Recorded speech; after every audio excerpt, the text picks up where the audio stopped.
ಪ್ರಧಾನಿ ಮೋದಿ ಬೆಂಗಳೂರಲ್ಲಿ ನಾಡಪ್ರಭು ಕೆಂಪೇಗೌಡರ 108 ಅಡಿಯ ಕಂಚಿನ ಪ್ರತಿಮೆ ಲೋಕಾರ್ಪಣೆ ಮಾಡಿದ್ದಾರೆ. ಕೆಂಪೇಗೌಡ ಅಂತಾರಾಷ್ಟ್ರೀಯ ವಿಮಾನ ನಿಲ್ದಾಣದ ಸಮೀಪ ಅನಾವರಣಗೊಂಡಿರುವ 108 ಅಡಿ ಎತ್ತರದ ಪ್ರತಿಮೆ ಕನ್ನಡಿಗರ ಸ್ವಾಭಿಮಾನದ ಸಂಕೇತವಾಗಿದ್ದು ಅದಕ್ಕೆ ಪ್ರಗತಿಯ ಪ್ರತಿಮೆ ಅಂತ ಕರ್ನಾಟಕ ಸರ್ಕಾರ ನಾಮಕರಣ ಮಾಡಿದೆ.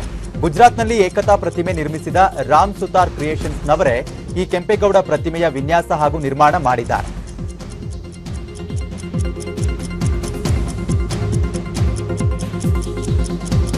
ಕೆಂಪೇಗೌಡ ಅಂತಾರಾಷ್ಟ್ರೀಯ ಟರ್ಮಿನಲ್ 2 ಅನ್ನು ಪ್ರಧಾನಿ ನರೇಂದ್ರ ಮೋದಿ ಅವರು ಉದ್ಘಾಟಿಸಿದ್ದಾರೆ. ಸುಮಾರು 13,000 ಕೋಟಿ ರೂಪಾಯಿ ವೆಚ್ಚದಲ್ಲಿ ಸಿದ್ಧವಾಗಿರುವ ಟರ್ಮಿನಲ್ 2 ಉದ್ಯಾನ ನಗರಿ ಖ್ಯಾತಿಗೆ ಮತ್ತೊಂದು ಗರಿಯಾಗಿದೆ. ಕೆಂಪೇಗೌಡ ಅಂತಾರಾಷ್ಟ್ರೀಯ ವಿಮಾನ ನಿಲ್ದಾಣದ ಟರ್ಮಿನಲ್ 2ನ ಮೊದಲ ಹಂತವನ್ನು ಪ್ರಧಾನಿ ನರೇಂದ್ರ ಮೋದಿ ಅವರು ಉದ್ಘಾಟಿಸಿದ್ದಾರೆ.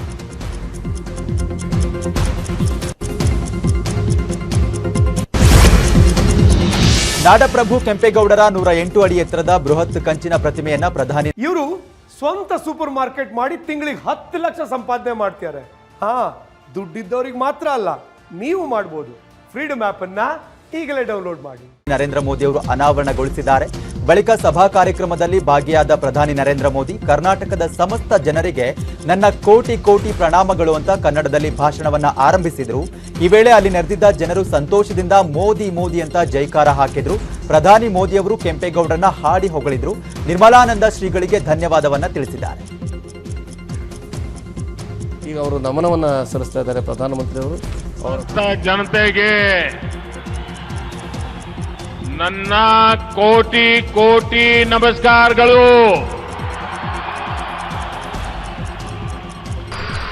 मुझे नाडप्रभु केंपेगौड़ा जी की 108 फीट की प्रतिमा के अनावरण और उनके जलाभिषेक का भी अवसर मिला. नाडप्रभु केंपेगौड़ा की ये विशाल प्रतिमा हमें भविष्य के बेंगलुरु, भविष्य के भारत के लिए निरंतर समर्पित भाव से मेहनत करने की प्रेरणा देगी.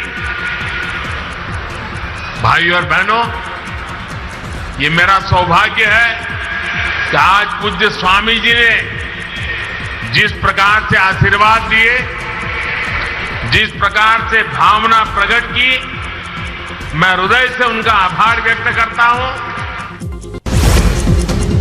ಆದಿಚುಂಚನಗಿರಿ ಮಠದ ನಿರ್ಮಲಾನಂದನಾಥ ಸ್ವಾಮೀಜಿ ಪ್ರಧಾನಿ ಮೋದಿ ಅವರನ್ನ ಹಾಡಿ ಹೊಗಳಿದ್ದಾರೆ.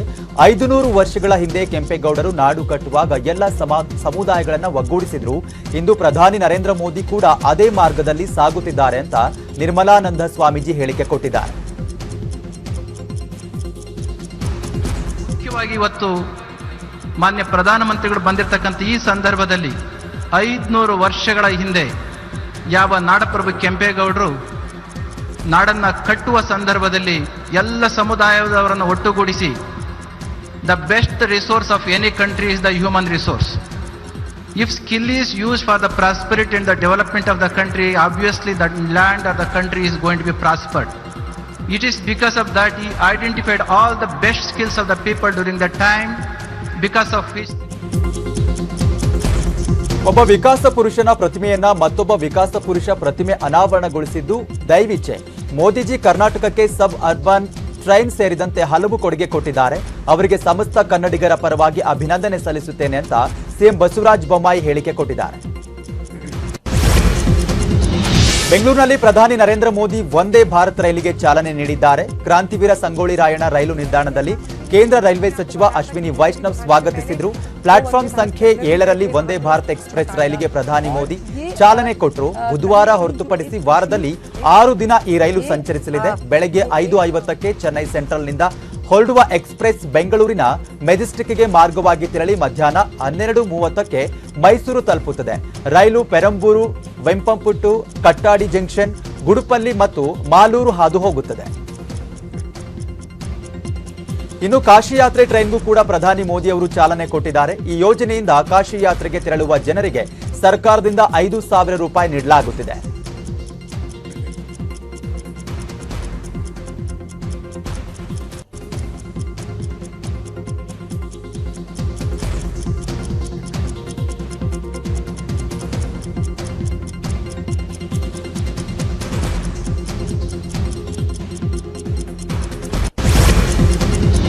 ಕೆಂಪೇಗೌಡರ 108 ಅಡಿಯ ಕಂಚಿನ ಪ್ರತಿಮೆ ಅನಾವರಣ ವೇಳೆ ಜನರು ಚಿಕ್ಕಿ ತಿನ್ನಲು ಮುಗಿಬಿದ್ರು. ಕಾರ್ಯಕ್ರಮಕ್ಕೆ ಬಂದ ಜನರಿಗೆ ಕೊಡೋಕೆ ಅಂತ ಚಿಕ್ಕಿ ತರಿಸಲಾಗಿತ್ತು.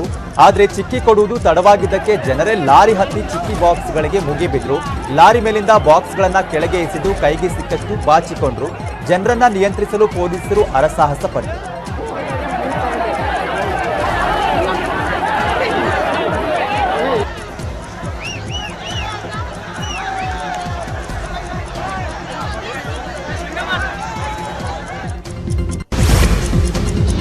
ರಾಜ್ಯಕ್ಕೆ ಆಗಮಿಸಿರೋ ಪ್ರಧಾನಿ ಮೋದಿ ಅವರಿಗೆ ಸಿದ್ದರಾಮಯ್ಯ ಪ್ರಶ್ನೆಗಳ ಮೇಲೆ ಪ್ರಶ್ನೆ ಕೇಳಿದ್ದಾರೆ.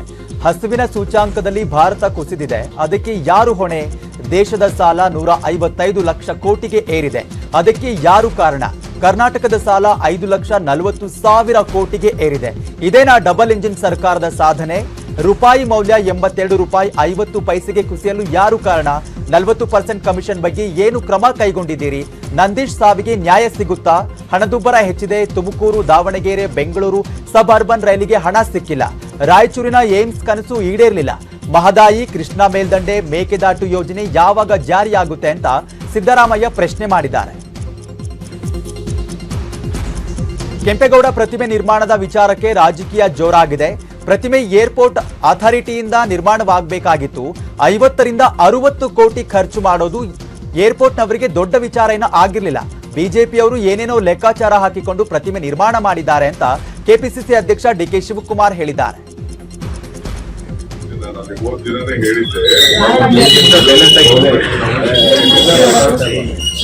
ಏರ್ಪೋರ್ಟ್ ಅವರೇ ಮಾಡ್ತಿದ್ರು. ಏರ್ಪೋರ್ಟ್ ಅವ್ರಿಗೆ 50 ಕೋಟಿ ಬಂಡವಾಳ ದೊಡ್ಡದೇನಲ್ಲ. ನಾವು ಸರ್ಕಾರ ಕೊಡ್ತಕ್ಕಂಥ ಜಾಗ ಅರ್ಥ ಆಯ್ತಾ? ಏನೋ ಲೆಕ್ಕಾಚಾರ ಹಾಕೊಂಡು ಇವ್ರು ಮಾಡ್ತಾ ಇದ್ದಾರೆ. ಚಿತ್ರದುರ್ಗದ ಮುರುಘಾಸ್ವಾಮಿ ವಿರುದ್ಧ ಪೋಕ್ಸೋ ಕೇಸ್ಗೆ ಸಂತ್ರಸ್ತ ಬಾಲಕಿ ಆಡಿಯೋ ಟ್ವಿಸ್ಟ್ ನೀಡಿದೆ. ಹೌದು, ಬಾಲಕಿಯರಿಗೆ ಪ್ರಚೋದನೆ ನೀಡಿರೋ ಆಡಿಯೋ ಕುರಿತು ಬಸವಪ್ರಭು ಸ್ವಾಮೀಜಿ ದೂರು ನೀಡಿದ್ರು. ಆ ದೂರು ಆಧರಿಸಿ ಪೊಲೀಸರು ಎಫ್ಐಆರ್ ದಾಖಲಿಸಿದ್ದಾರೆ. ಬಾಲಕಿ ಜೊತೆ ಮಾತನಾಡಿದ್ದ ಬಸವರಾಜೇಂದ್ರನನ್ನ ಬಂಧಿಸಲಾಗಿದೆ. ಆತನ ವಿಚಾರಣೆ ವೇಳೆ ಮಠದ ಮಾಜಿ ಆಡಳಿತಾಧಿಕಾರಿ ಎಸ್ಕೆ ಬಸವರಾಜನ್ ಹೆಸರು ಹೇಳಿದ್ದಕ್ಕೆ ಅವರನ್ನು ಕೂಡ ವಶಕ್ಕೆ ಪಡೆಯಲಾಗಿದೆ. ಇಬ್ಬರು ಆರೋಪಿಗಳನ್ನ 4 ದಿನಗಳ ಕಾಲ ಪೊಲೀಸ್ ಕಸ್ಟಡಿಗೆ ನೀಡಲಾಗಿದ್ದು, ಪೊಲೀಸರು ನಿರಂತರ ವಿಚಾರಣೆ ಮಾಡ್ತಿದ್ದಾರೆ. ನಾಪತ್ತೆಯಾಗಿರುವಂತಹ ಬಸವರಾಜನ್ ಪತ್ನಿ ಸೌಭಾಗ್ಯಗಾಗಿ ತಲಾಶ್ ನಡೆಸಲಾಗ್ತಿದೆ.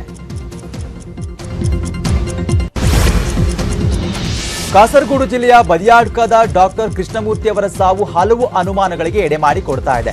ಕುಂದಾಪುರದ ರೈಲ್ವೆ ಹಳಿಯಲ್ಲಿ ನಿನ್ನೆ ಕೃಷ್ಣಮೂರ್ತಿ ಅವರ ಮೃತದೇಹ ಪತ್ತೆಯಾಗಿತ್ತು. ಕೃಷ್ಣಮೂರ್ತಿ ಸಾವಿನ ಹಿಂದೆ ಲ್ಯಾಂಡ್ ಜಿಹಾದ್ ಇದೆ ಎಂಬ ಆರೋಪ ಕೇಳಿ ಬಂದಿದೆ. ಕೃಷ್ಣಮೂರ್ತಿ ಅವರಿಗೆ ಸೇರಿದ ಜಾಗವನ್ನ ತಮಗೆ ನೀಡುವಂತೆ ಮುಸ್ಲಿಮರು ಒತ್ತಡ ಹಾಕಿದ್ರಂತೆ. ಹಲ್ಲಿನ ಚಿಕಿತ್ಸೆಗೆ ಬಂದ ಮುಸ್ಲಿಂ ಮಹಿಳೆ ಮೇಲೆ ಮಾನಭಂಗದ ಮಾಡಿದ್ದಾರೆ ಅಂತ ಆರೋಪಿಸಲಾಗಿತ್ತಂತೆ. ಅದೇ ಕಾರಣಕ್ಕೆ ಕೃಷ್ಣಮೂರ್ತಿ ಅವರು ಆತ್ಮಹತ್ಯೆ ಮಾಡಿಕೊಂಡಿದ್ದಾರೆ ಎನ್ನಲಾಗ್ತಿದೆ. ಕೃಷ್ಣಮೂರ್ತಿ ಆತ್ಮಹತ್ಯೆ ಖಂಡಿಸಿ ಹಿಂದೂ ಸಂಘಟನೆಗಳು ಬದಿಯಾಕಾಡ್ದಲ್ಲಿ ಪ್ರತಿಭಟನೆಗೆ ಕರೆ ಕೊಟ್ಟಿದ್ದಾವೆ. ಸದ್ಯ ಪ್ರಕರಣಕ್ಕೆ ಸಂಬಂಧಿಸಿದಂತೆ 5 ಜನರನ್ನ ಪೊಲೀಸರು ಬಂಧಿಸಿದ್ದಾರೆ.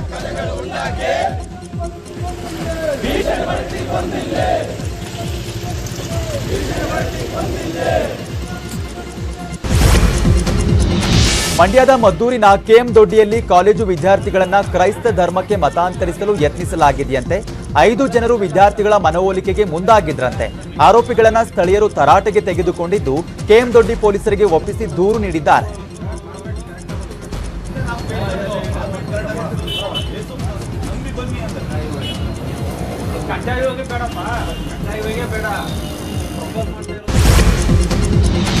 T20 ವಿಶ್ವಕಪ್ ಸೆಮಿಫೈನಲ್ನಲ್ಲಿ ಪಾಕಿಸ್ತಾನ ಫೈನಲ್ ಪ್ರವೇಶಿಸಿದೆ. ಪಾಕಿಸ್ತಾನದ ಗೆಲುವು ಸಂಭ್ರಮಿಸಿದ 4 ಕಿಡಿಗೇಡಿಗಳನ್ನು ಪೊಲೀಸರು ವಶಕ್ಕೆ ಪಡೆದಿರುವಂತಹ ಘಟನೆ ಚಿಕ್ಕಮಗಳೂರಿನಲ್ಲಿ ನಡೆದಿದೆ.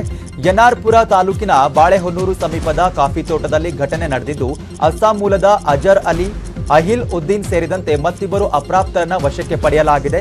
ಆರೋಪಿಗಳು ಬಾಂಗ್ಲಾದವರು ಎನ್ನಲಾಗಿದ್ದು, ಅಕ್ರಮವಾಗಿ ಭಾರತಕ್ಕೆ ನುಸುಳಿರುವ ಶಂಕೆ ವ್ಯಕ್ತವಾಗ್ತಿದೆ.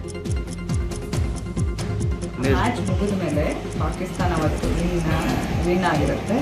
ಸೊ ಅದಾದಮೇಲೆ ಅವರು ಪಾಕಿಸ್ತಾನ ಜಿಂದಾಬಾದ್ ಅಂತ ಹೇಳಿದ್ದಾರೆ ಅಂತ ಹೇಳ್ಬಿಟ್ಟು ನಮ್ಮ ಠಾಣೆಗೆ ಕಂಪ್ಲೇಂಟ್ ಕೊಟ್ಟಿದ್ದಾರೆ.